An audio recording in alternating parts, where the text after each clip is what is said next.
Assalamualaikum warahmatullahi wabarakatuh. Salam sejahtera untuk kita semua.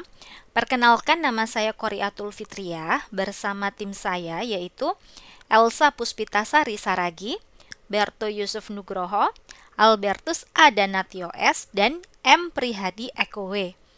Di sini kami akan mempresentasikan paper kami yang berjudul Koper Portable berbasis sel surya sebagai solusi tanggap bencana. Pada bagian pertama ini, kami akan membahas mengenai metodologi dan latar belakang alat kami.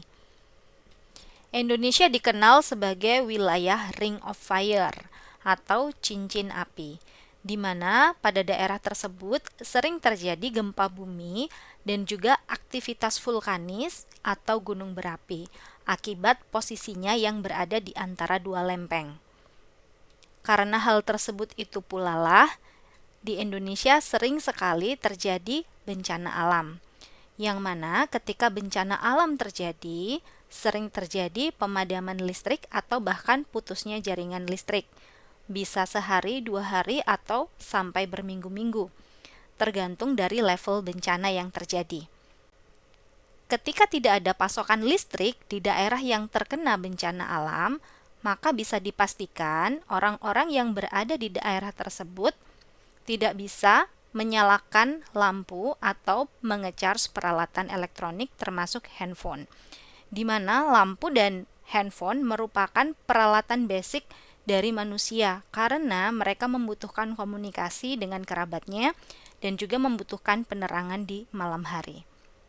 Atas latar belakang itulah kami membuat solar PV portable, di mana solar PV ini dibentuk sedemikian rupa seperti koper yang dibuat dengan bahan khusus, yaitu keramik dan juga kerangkanya dari aluminium yang ringan.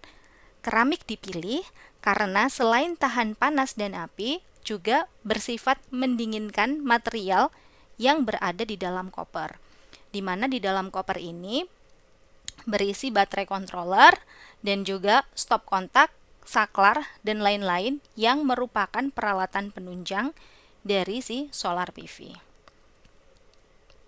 Adapun metodologi yang kami gunakan, pertama-tama kami melakukan studi literatur, setelah itu kami melakukan perancangan atau pendesainan produk, pengujian produk, pembuatan report, dan evaluasi akhir. Berikut ini merupakan simulasi penerapan teknologi yang kami lakukan, di mana kami melakukan pemilihan bahan terkait yang mana harus memiliki persyaratan utama, yaitu tahan terhadap api dan juga tahan terhadap panas maupun hujan. Hal ini disebabkan karena alat ini harus bisa digunakan di tempat yang rawan terkena bencana sehingga harus robust. Robust di sini dalam artian ketika dia terkena api maupun terkena hujan, panas, dan lain-lain, dia tetap bisa bertahan sehingga masih bisa digunakan oleh orang-orang yang sedang terkena dampak dari bencana alam, terutama di lokasi bencana. Kemudian, setelah pemilihan bahan dilakukan, konstruksi dengan menggunakan PV dilakukan juga. Jadi PV-nya itu dipasang di atas koper yang terbuat dari keramik dan juga aluminium. Kemudian setelah itu dilakukan perangkaian alat ya. Jadi dari inverter, baterai, kemudian BCC, baterai charge controller, dan juga komponen yang lain terutama beban, di mana setidaknya beban ini mampu untuk menghidupkan lampu dan melakukan pengecasan kecil ke handphone atau gadget. Baik, pada bagian kedua ini kami akan membahas mengenai diagram dan desain alat. Desain alat yang kami buat sebetulnya cukup sederhana, compact, dan juga praktis untuk dibawa kemana-mana. Oleh karena itu kami pilih koper, karena koper bisa dijinjing dengan mudah. Selain itu juga bisa dibuka tutup secara fleksibel. Dengan cara seperti ini, pengguna diharapkan bisa mencari sendiri untuk sumber dari cahaya matahari yang paling maksimal atau optimal pada waktu tersebut, dan juga bisa dipindahkan kemana-mana, baik di atas tanah hingga di atas atap rumah.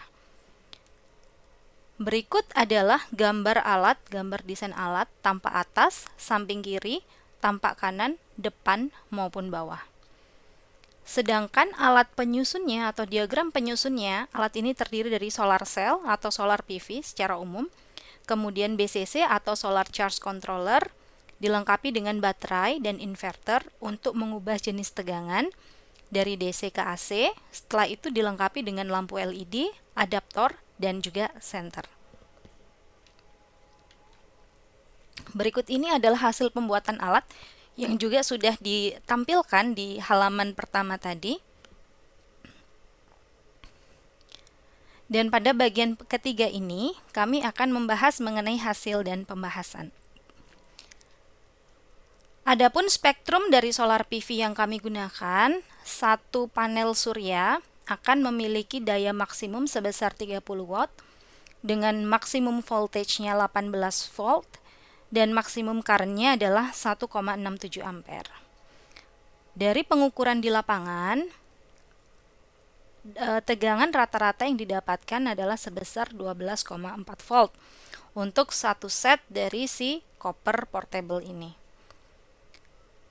Dari data tersebut bisa disimpulkan bahwa seandainya kita menggunakan si copper dengan beban hanya berupa lampu sebesar 5 watt, maka alat ini ketika baterai penuh bisa digunakan secara optimal terus-menerus tanpa mati selama 7 hari.